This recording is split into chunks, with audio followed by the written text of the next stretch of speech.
So it starts with I Inc. I am incorporated. What is it I am capable of sharing, producing, and what is my path?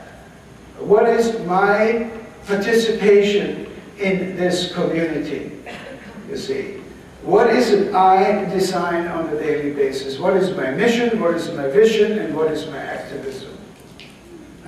And it needs to be studied on a daily basis, because before you and I go to bed, we need to analyze ourselves. Is it working? It's not working. And if it's not working, we need to find mentors. We need to find those. Be careful choosing your mentors. There's so much romance going on in the domain of being mentors. Half of the mentors who tell people what to do have never done it themselves. They do not know the agony and that entity which teaches realities.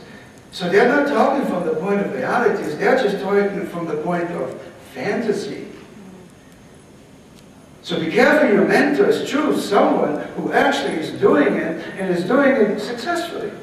And then she or he will tell you the difficulties, or that which works, which doesn't work.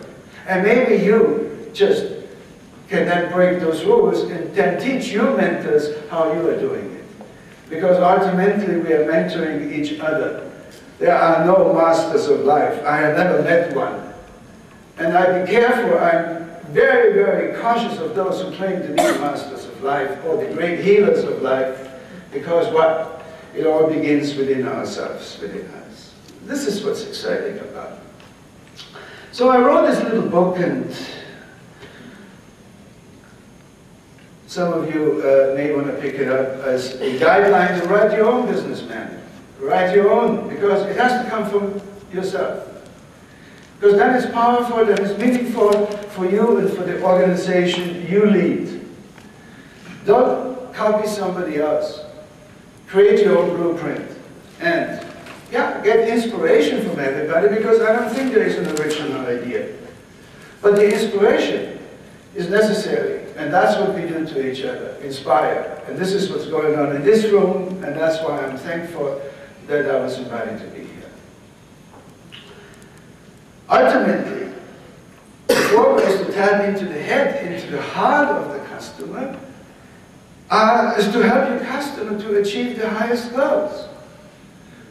In the salon, when I worked the chair, you see, the clients always came in and says, Horst, what is it I should look like? And I said, well, what is it what you want? Well, I don't know what I want. I said, well, stand up. Is your hair here? Is legs you want? She says, no. See? You know what you want. Is your legs here? Is your legs here? Is your legs here?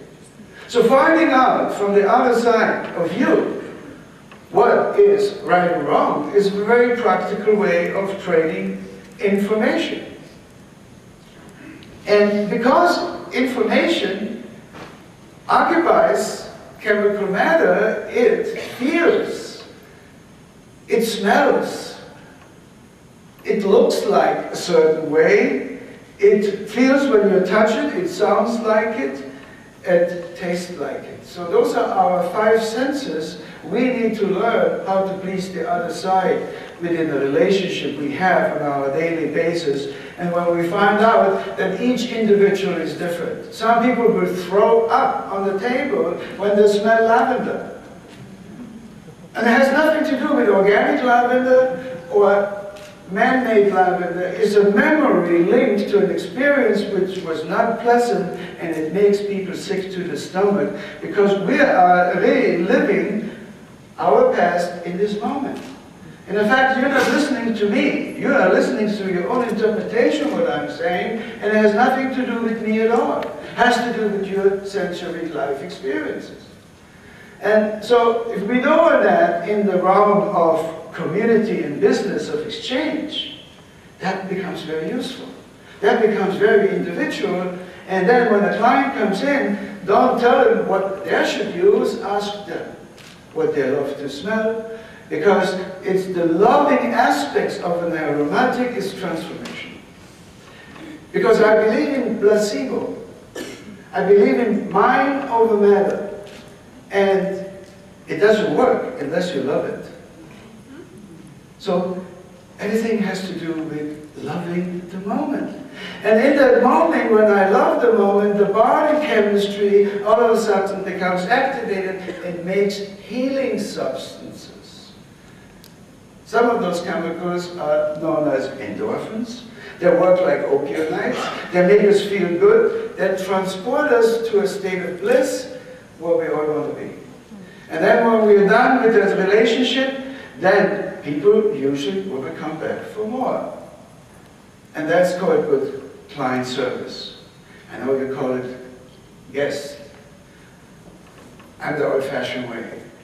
I treat my guests terrible. I tell my guests to come to my house, help yourself. You know what the coffee is. You know what it is, because they are my guests. And the better they are, the longer they are my guests, the less service I am to them. That's my own personal thing. But ultimately, it's just language. Language is meaningless.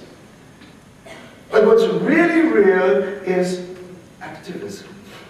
What is your activism and my activism with each other? I think has a lot to do if we want to build a continuum with it. Every customer knows exactly what they want. When they smell it, when they taste it, when they see it, when they feel it, and when they hear it. So, the rest is up to us. Giving your customer the ability to truly express themselves. Well, be careful if you think you're a master healer. You may know more about the customer, and that may not be true. So be careful for claiming healing. In fact, I have a thing about healing, because I believe that the individual heals themselves. And you and I can be good motivator. We can become very good inspiration to the process. We can bring people out of a depressive mode. But the stability of that mode is up to you and me.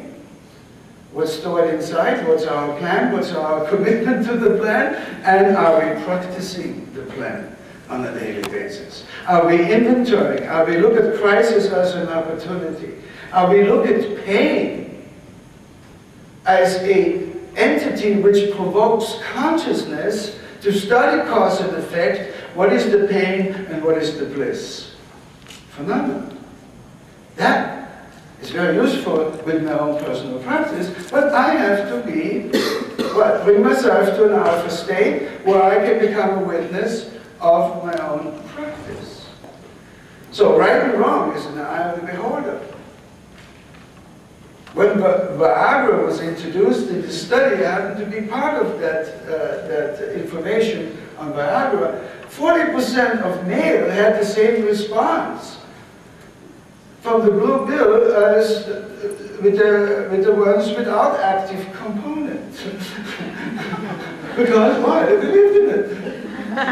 So much for that. This is why I got a placebo. This is real. So make your customer feel like they're part of the bigger cause. So, you know, you don't have to tell people that they're wrong. Just help them to be right from their point of view. And that works so beautiful if we pay attention to the details. Then offer your customers something of real value they have not imagined. And that's the gift, that's the surprise, which then is broadcasted through their channel of information.